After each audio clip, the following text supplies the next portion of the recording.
Kushtimi ndaj zemrës së papërlyer të Marisë. Në emër të Atit, të Birit dhe të Shpirtit të Shenjtë. Amen.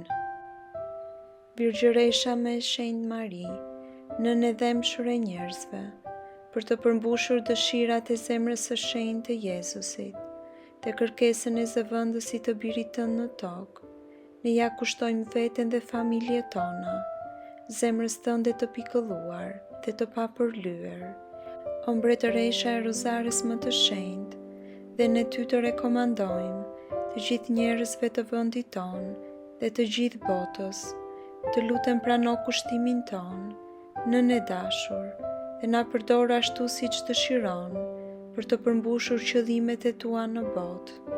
O zemër e pikëlluar dhe e papërlyer e Marisë, mbretëresha e Rozares më të shenjtë dhe mbretëresha e botës, sundo mbi ne, së bashku me zemrën e shenjtë e Jezu Krishtit, mbreti ton, na shpëto nga përmbytja përhapse e paganizmit modern.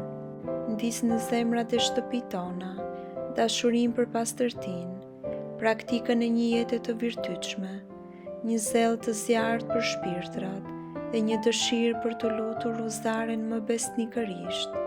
Ne vi me besim tek ti, ofroni hirit dhe nën e dashurisë së drejtë. Na ndes me të njëjtin zjarr hyjnor që ka ndezur zemrën tënde të pikëlluar dhe të papërlyer. Bëj zemrat dhe shtëpitë tona faltoren tënde, dhe nëpërmjet nesh, bëj që zemra e Jezusit, së bashku me sundimin tënd, të triumfojë në çdo zemër dhe shtëpi. Të falemi Mari, hir plot, Zoti me ty, e bekuar je mbi të gjitha gratë, dhe i bekuar është fryti i barkut tënd Jezus. E shenjta Mari, nëna të mësot, lutu për ne mëkatarët, tash e në fill të vdekjes son. Amen. Lavdi qoftë Atit, Birit dhe Shpirtit të Shenjtë, si ka qenë në fillim dhe ashtu tash, e përgjithmonë e jetës. Amen.